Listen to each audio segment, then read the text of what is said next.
Le S&P 500, le Standard & Poor's 500, l'indice phare américain, peut-il aller à 5000 points? 20% de hausse depuis le début de l'année et une cinquantaine de records battus. Bonjour John. Bonjour David. John Plassard pour la Banque Mirabeau. C'est vrai que la hausse, elle a été assez linéaire cette année sur le S&P. Je me trompe ou pas? Non, tout à fait. C'est-à-dire que, en fait, si vous regardez un graphique, vous constatez aisément qu'à chaque fois, on n'est pas descendu en dessous de cette moyenne mobile à 50 jours, qui est très surveillée des personnes qui parlent et qui regardent les graphiques. Et donc, ça s'est fait d'une manière assez saine.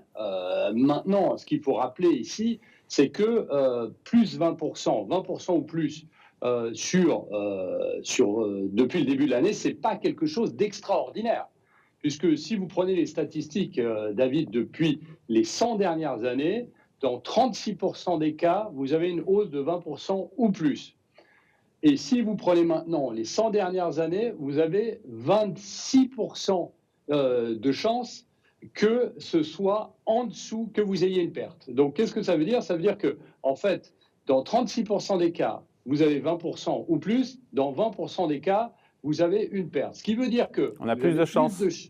vous avez plus de chances ici d'avoir un gain de 20% et plus qu'une perte sur le S&P 500 depuis 100 ans. Donc, c'est assez incroyable, mais c'est surtout, pas extraordinaire. John, peu de séances de grosses baisses, vous le disiez, peu de séances de grosses baisses depuis le début de l'année. Les séances qui ont baissé qui ont vu des baisses de plus de 2%, on les compte sur les doigts d'une main, non? Voilà, exactement. C'est très linéaire. On sait, bon, il y a plusieurs raisons à cela. Déjà, on pourra en parler après, mais vous avez évidemment les banques centrales qui sont là. Vous avez une confiance incroyable des investisseurs dans l'économie. En fait, vous avez aussi globalement des statistiques toujours qui parlent en faveur de ce marché, puisque si vous prenez depuis 70 ans, et vous voyez que je prends pas mal de statistiques historiques, mais si vous prenez depuis 70 ans, l'année où, jusqu'à fin août, si vous avez progressé de 20% et plus, vous avez 85% de chances que la fin de l'année se passe bien. Donc, globalement, on a une certaine assurance de la part des investisseurs, comme quoi bien l'année boursière va continuer à progresser.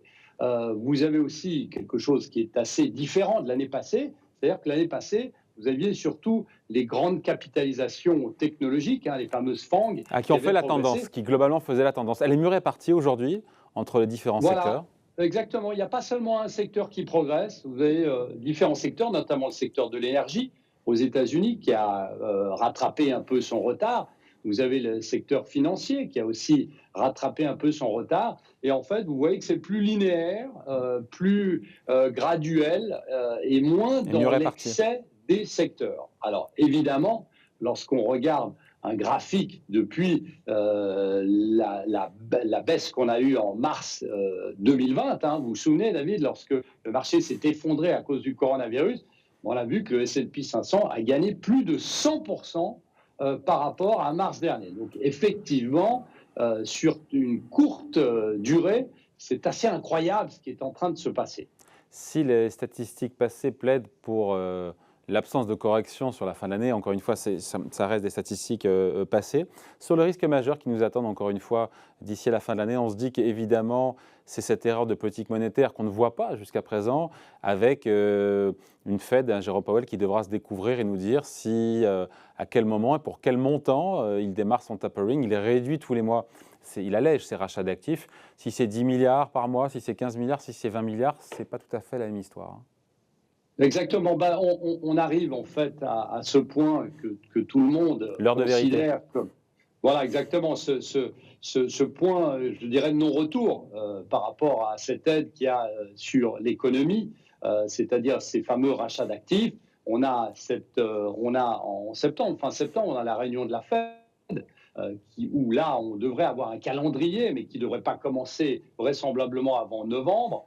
Mais il faut rappeler ici, vous le disiez, que cette baisse de rachat d'actifs, qu'elle soit de 10 milliards par mois ou de 20 milliards par mois, fait une grande différence. Et on voit ici dans les derniers commentaires qu'on a eus de la part du président de la Fed, que en fait, on a l'impression que ce sera un discours un peu plus devise, c'est-à-dire un peu plus colombe, et qu'il y aura toujours un soutien à cette économie. Vous savez, on en parle assez souvent ensemble, David, mais ce soutien, ce marché qui est littéralement bercé par les sirènes de la Fed va continuer. Et on sait très bien que ce soutien éternel sera toujours là et que la Fed sera toujours là pour sauver le soldat économique.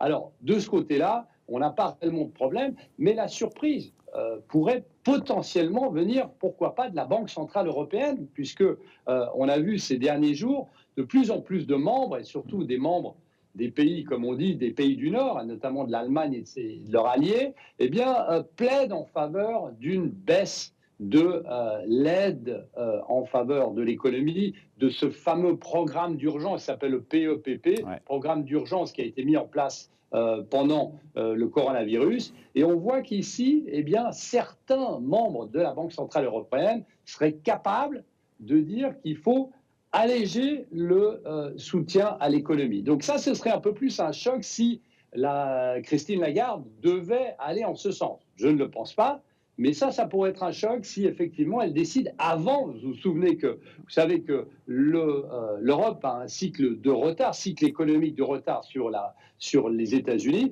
et s'il devait précipiter un petit peu cette normalisation monétaire, ben, la surprise négative pourrait venir, pourquoi pas, de la Banque centrale européenne.